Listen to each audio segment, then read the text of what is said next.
Bonjour mes amis. Notre réflexion d'aujourd'hui a été prise des Galates, chapitre 2, versets 11 et 12. Et ils disent: mais quand Pierre arriva à Antioche, je lui résistai face à face parce qu'il était à condamner. Car avant que certains de Jacques viennent, il mangea avec les païens, mais après leur arrivée, il se retira et se sépara parce qu'il avait peur de ceux de la circoncision. Quelle est notre réflexion?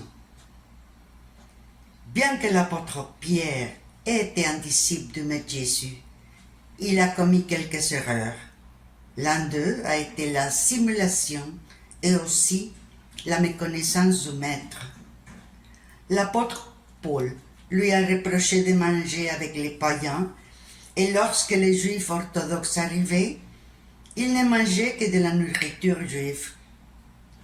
L'apôtre Pierre était humain, et comme nous tous, il a commis des erreurs, des fautes. Mais l'important est de rectifier, de corriger notre comportement, notre conduite, tout comme Pierre l'a fait dans sa maturité, tellement qu'il est devenu la pierre de l'Église.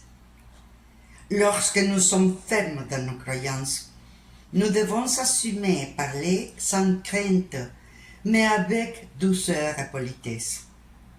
Ceci n'est pas un manque de respect envers nos semblables, cela implique l'amour de Dieu et de ses lois. Or, pensez-y, et si ce que nous disons fait réfléchir les autres? Nous ne devons pas être hypocrites comme les pharisiens, c'est-à-dire parler de belles choses et faire le contraire quand personne ne nous voit.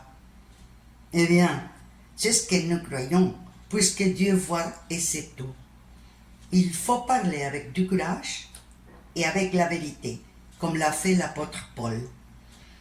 Or, il ne suffit pas de connaître les commandements et de suivre aveuglément les règles et normes de la religion que nous suivons. L'important est de les tenir, de les mettre en pratique dans la vie quotidienne et que nos pratiques soient un bon exemple, à commencer par nos familles. Beaucoup vont à l'église sans faute les dimanches et apportent leur dîme ou aumône. D'autres se confessent auprès des représentants religieux.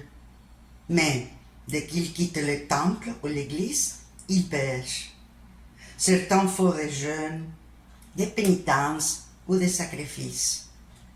Mais je vous demande, à quoi sert tout cela si nous ne jeûnons pas de nos péchés de l'âme?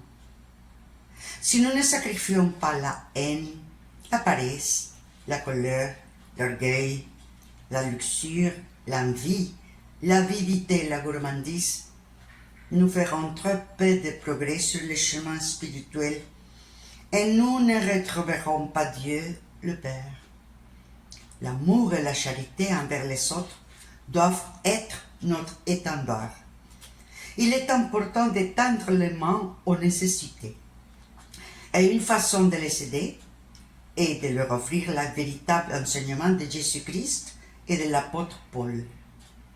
Dans notre Église, nous essayons de suivre ce courageux apôtre qui s'est rebellé contre la rigidité des normes et des lois orthodoxes.